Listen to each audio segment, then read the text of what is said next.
inviting me. So it's very eye-opening to know, because certain things in the body we take care of, like, you know, a case rupture, we know it's rupture, it's clear, but this is something that is perplexing, still don't know for sure.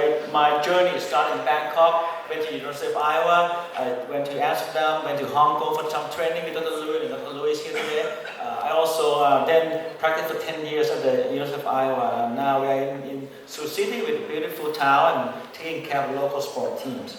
So my wife and my son, I appreciate them for the support. Pathophysiology of IAT, I call IAT, insertional achilles tendinopathy. So many things that we know, there's something associated. There's some pain, sensitized nerve, especially in the peripheral nervous system, also central nervous system. We have degeneration from pathology studies showing that the damage of the fibers of the Achilles tendon. We have spur, calcaneal spurs in the back of the calcaneus. Some people call it step spurs. We also have Haglund deformity. Haglund deformity is a prominence at the posterior superior body of the calcaneus tuberosity. All of those are something people know. We don't just know why. So what's the pathomechanics? We believe there's some tension overload, especially in the posterior fibers of the tendon. We have compression overload, especially in the anterior fiber. From the study that we just saw, we see some cartilaginous component in the anterior aspect. We also have seen more and more of the ankle joint mechanics. This is the key. This is something I haven't seen before. Those patients, when they do gait studies, they have greater enraged dorsiflexion. They dorsiflex more with walking. They have less plantar flexion. They have low peak ankle plantar flexor power. So we talk about this patient have tension overload. Things are being too tight, but all those characteristics we see in the lowest part is a typical percentage of Achilles tendon rupture or weakness or stretching of some sort. So the true mechanics of the insertional Achilles tendon is still not known. So, but let's look at this X-ray real quick here. This X-ray with a bone spur, typical of IAT, with a crack in the spur a little bit. When you look into this closely, you can see that the fibers are supposed to be in the back. It's supposed to be all the way down here, but now it has pulled all the way up a centimeter or 2 centimeters, proximal to where it's supposed to be. There's a crack in the bone spur. The anterior fiber supposedly might be something we cannot see, but doesn't have bone to go with it. For this patient, what if we dorsiflex the ankle? When they have hyperdorsiflexion, what would happen? Then they can have more compression in their retroclavicular bursa. They can have more pressure in the front. They can have more tension. When you dorsiflex, you have more tension in the back fibers. Posterior fiber will pull the bone more. We have more pain at the osseous insertion.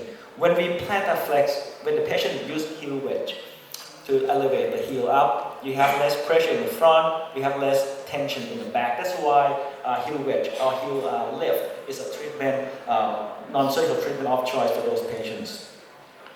Apart from the AP plane only, we also have axial plane. Achilles tendon rotate 90 degrees or more. Typically, 67% of the time, the medial head gastroc would insert in the posterolateral aspect, and the medial head would be in the anterior. Soleus would be on the lateral aspect. So all those are in the normal range, 67% of the time. A quarter of them would have less rotation, a quarter of them, or smaller, would have more rotation. So it's not only in AP plane, they twist around. So that's why sometimes we see bone spur more on the center, sometimes it's on the lateral, sometimes it's on the medial. So this is my belief. Since there's no conclusion of why this patient has insertional tendinopathy, I was thinking around and conclude everything together myself. So this is level 5 evidence. I believe that there's some tension overload in those patients, especially gastrocnemius contracture. A lot of patients are overweight. A lot of patients have vitamin B deficiency, which I've been seeing more and more than 50% of my patients. Those vitamin deficiency allow the bone to be a walls off because the bone is weaker, so those fibers in the back pull off bone, creating distraction osteogenesis of the bone spur in the back. Those failure of the posterior fiber can create traction spur or can create PO tendinopathy. Patients then have pain, they have weakness, they then have a little increased dorsiflexion. When they walk around, they have they tend to dorsiflex the ankle some more. They fail physical therapy because physical therapy of choice is actually eccentric stretching exercise. It's an exercise that helps improve the flexion. So we keep tearing the posterior fiber of those patients, they fail more. So from studies, we know that mid-substance tendinopathy has success rate of about 40% with non-surgical treatment. For those insertional, the success rate is 50% less. When we look at the evidence to support the treatment recommendations, we look at the operative part, there's nothing else much at all. The open debridement and decompression has the highest rate, which is only grade B. The rest, including endoscopy, including tendon transfer, gastroc recession, or percutaneous procedure, have grade I, not 1, grade I, means insufficient. For non-surgical treatment, if you look at this, there's some strength exercise and shock wave therapy that have grade B. So the surgical treatment, that's the hallmark, the foundation of his insertional technology is actually open debridement and decompression. The pros of this is that it gives you excellent exposure, especially going through the midline approach. It has minimal vascular disruption because it's in the body chest zone between the medial and lateral blood supply. You can have access to the FHL, you can go through the tendon splitting approach. You can reattach the tendon, especially when you take down the tendon more than 50% of them because the tendon will be weaker as you take it down. You can do double row repair, as I've shown that you have better strength with the repair. The cons of the open debridement is that you have wound healing issues, which is the bigger incision, painful scar, nerve injury, delay weight bearing because we want to protect the surgery. This is the approach that we use on midline approach. You can see the bone spur that we dissect it out. And this is at the end, we do double row repair. Smaller approach, endoscopic or minimally invasive procedures are now emerging, becoming more and more popular. The pros of this is you have less wound healing problems. You have, especially if those patients presented with a symptom of rectal calcaneal bursa or prominent Hackland deformities. In the front only, you can put a camera inside and debride the bone and do a symplectomy effectively. But you have a problem in inadequate debridement. If you go back down one slide, you can see the bone spur in the back, which is actually just underneath the skin and fat. There's no tendon on top of it. So it's very difficult to remove the bone spur in the back of the heel, especially if it's a big bone spur. So you need to take down the entire tendon to be able to go to the posterior bone spur. The way I do it, you can do it from posterior prone or supine approach. This is an example of prone approach. I put you can see the spinal needle in the heel.